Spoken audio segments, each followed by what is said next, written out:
Hardy has released his debut album, and it's time to talk about it. As I said, this is Hardy's debut album, but he's been in the industry for several years now, but only began recently releasing songs on his own. He's written so many of the biggest hits in the past few years, though. Talk You Out of It by Florida Georgia Line, God's Country by Blake Shelton, and Up Down by Morgan Wallen, just to name a few. Needless to say, Hardy is a hitmaker. His songwriting style is very unique and often causes you to actually think about what he's saying. His career as an artist began in 2018 with his This Old Boy EP, which featured his breakout little hit Rednecker, which was a funny song that was making a mockery of how every artist at the time was just trying to show how country they are. He followed This Old Boy with another 4-track EP, Where to Find Me. He completely changed his look and aesthetic for this EP, getting a mullet and his ball cap, which is now becoming his signature look. The biggest track from this EP was Signed Sober You, which to this day is still one of my favorite songs Hardy has ever put out.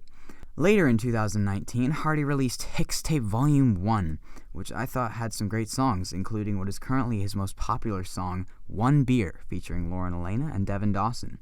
Though not the most country song ever, I like it. It's a topic you don't hear about a lot in music, of course referring to the unplanned pregnancy, and that makes it interesting and fresh. Needless to say, Hardy had some real momentum coming into this album, and I think he delivered. This album was released September 4th, 2020, and let's get started. I would like to say first, this is a rock album. You see what I did there? You like that? A rock? Yeah. But in all seriousness, this is a rock and roll album, but that doesn't take away from how good it is. Throughout Hardy's discography, his music has continually gotten heavier and louder, but he really leaned into that rock and roll sound on this album, and I think it paid off in a big way. He even mentioned the song So Close featuring Ashland Craft was inspired by Def Leppard.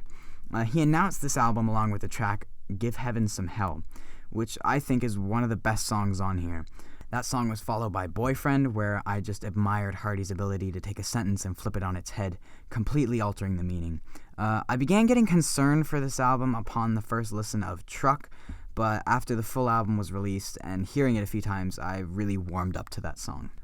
This album is a lot of fun. I can only imagine how fun a Hardy concert will be with some of these songs. I think this album is going to be really big among a lot of younger people.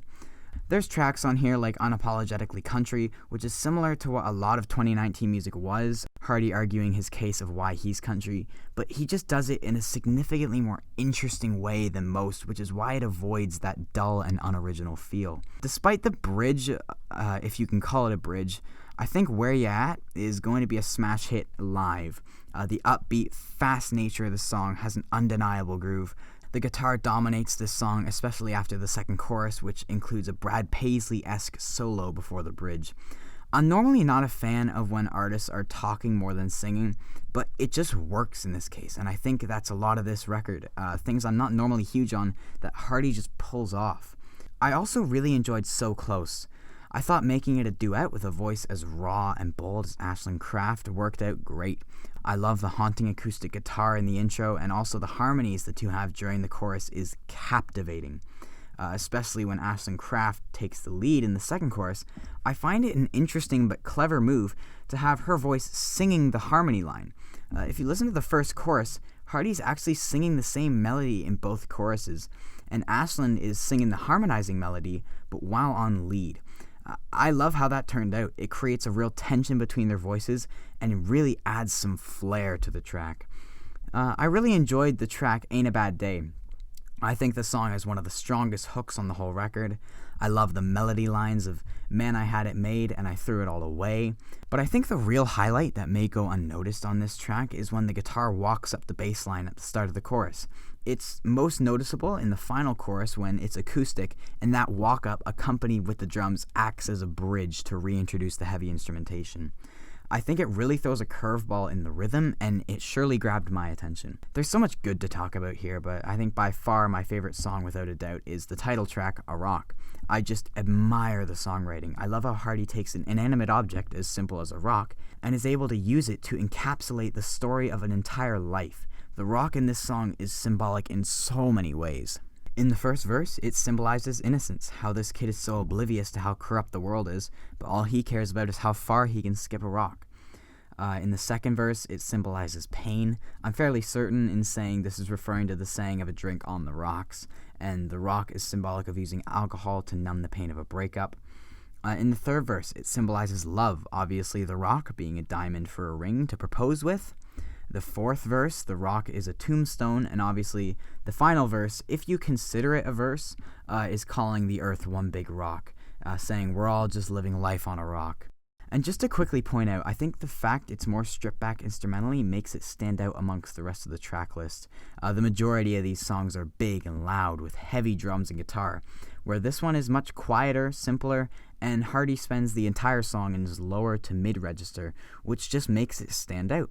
Simply put, I would love to see what's going on inside Hardy's mind when he's writing a song, because he really has a way with words. It's fascinating to listen to. Even his fun, upbeat songs that seem silly have really smart wordplay and great imagery scattered throughout. In general, I think everyone knows one of the highlights of this record is Hardy's songwriting, but one thing I hope gets the credit it deserves is his vocals on this album. In my opinion, Hardy has a really underrated voice. His range is extremely impressive. Great examples of this are found at the end of Hate Your Hometown, and basically the entire song Boots. When Hardy gets in his upper register, he still has phenomenal control. He's not yelling on these songs. He's singing with power and conviction.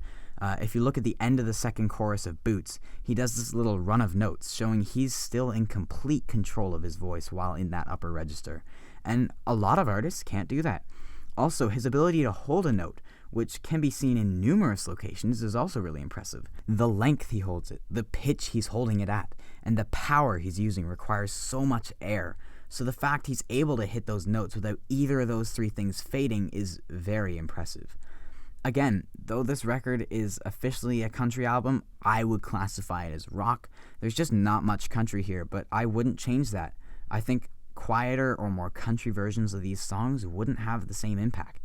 I like the heavy drums in the choruses. I like Hardy's big, bold, loud delivery. I like the electric guitars everywhere. I think that's what makes this record unique.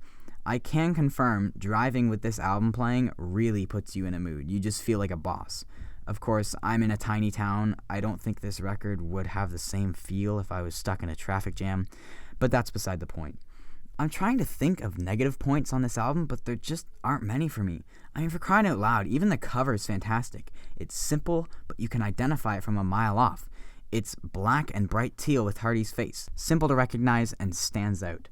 I know I've been dishing out pretty high ratings on my channel so far, but the music that has been coming out lately has been really good. I mean, even Luke Bryan's album, with the exception of a few songs, is phenomenal. Little Less Broken is my jam right now. Now, that could be due to its heavy Midland vibes, but I'm getting off topic here. Overall, rating-wise, I'm feeling very high with this record. Is it a country album? No, but I'm not going to dock points for that. Don't hate me, I completely understand the issue with miscategorizing music and the effect that has on a genre, but at the end of the day, this is just fantastic music.